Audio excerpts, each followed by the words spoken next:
The towering animated statues of Nehekar are perhaps the greatest magic ever achieved by humans in Warhammer Fantasy. These gigantic and lethal constructs of stone allowed the Tomb Kings to resist and actually defeat Nagash and his vampiric allies multiple times before being cursed to undeath. But where did this knowledge and power to build such devastating war machines come from? This is what we will talk about today. If you end up enjoying the video, please leave a like and consider subscribing to the channel for more Total War and Warhammer Fantasy content.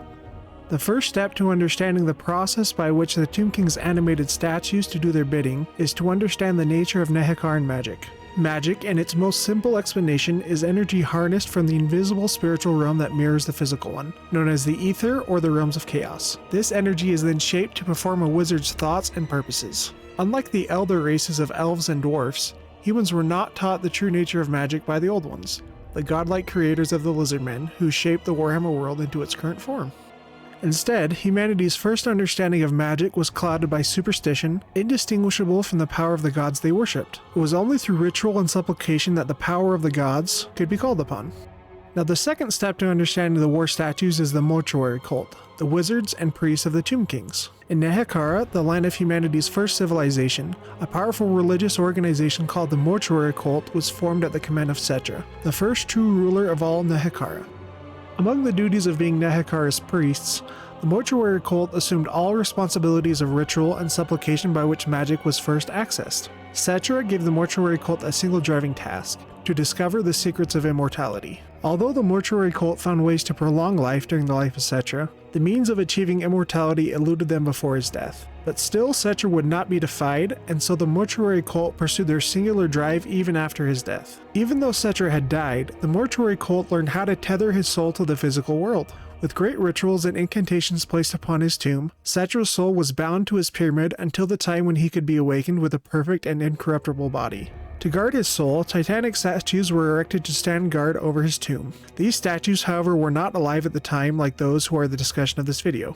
This binding of souls to physical objects was the most important technological and magical jump for the Tomb Kings. It was the key to unlocking the greatest of their accomplishments, the war statues. What event triggered the jump between the mortuary cult binding souls and then using them to animate statues is a mystery, but in my opinion it is some way tied to the Ushabti. Now, we know the approximate period when the Tomb Kings began to animate statues, but not how they learned the skill in the first place. The Lich Priests first began to animate statues for use in battle in the war against the tyrant Nagash, sometime between -1950 and -1600 Imperial calendar. According to early sources, the Ushabti, great statues carved in the likeness of the Nehekaran gods, could be used by the Pantheon as temporary avatars after being infused with magic by the mortuary cult. This allowed the gods to unleash their wrath on Nehekara's enemies. Now, this is pure speculation on my part, but it's possible the gods became angered at Nagash's creation of necromancy and the desecration of Nehekara's dead, so they used the Ushabti as avatars to fight him. Now, there is no character or event currently in the lore that explores this period, but it must have occurred to the Lich Priests of the mortuary cult that if the spirits of the gods could control and direct the stone bodies of the Ushabti, then why not the souls of mortals? The mortuary cult had already discovered that souls could be bound to inanimate objects such as pyramids, so why not to the guardian statues of the burial tombs? This again is speculation, but I would guess the mortuary cult began experiments trying to recreate Ushabti coming to life. They must have succeeded because it is known that the Ushabti are now brought to life by summoning the willing souls of Nehekaran heroes back from the underworld. While this discovery was groundbreaking, it seems the Lich Priests of the mortuary cult feared to use it for a long time. It was only when they felt threatened with destruction by Nagash's dark sorcery that the mortuary cult acted. In a grand ritual, the mortuary cult summoned the souls of great heroes and dead priests to inhabit not just the Ushabti, but all the statues previously carved to protect the tombs of Nehekaran kings. Magic summoned through incantation and ritual gave the statues life, but it was the souls of Nehekara's dead that gave these statues purpose and will that could be directed against the Tomb King's enemies. Camarine sphinxes and bone giants awakened for the first time and marched with Nehekara's finest armies to resist Nagash. Nagash was crushed, forced to flee before the new might of Nehekara.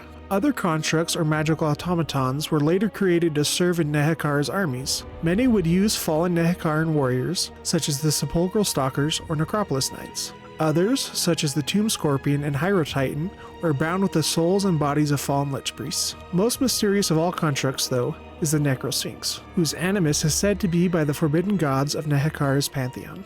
Each one of these constructs serves a unique role in the Tomb King's armies. If you would like me to cover one of these units in more detail in a future video, let me know which one down in the comments. That's going to be all for this video. I'm Warhammer and have a great day.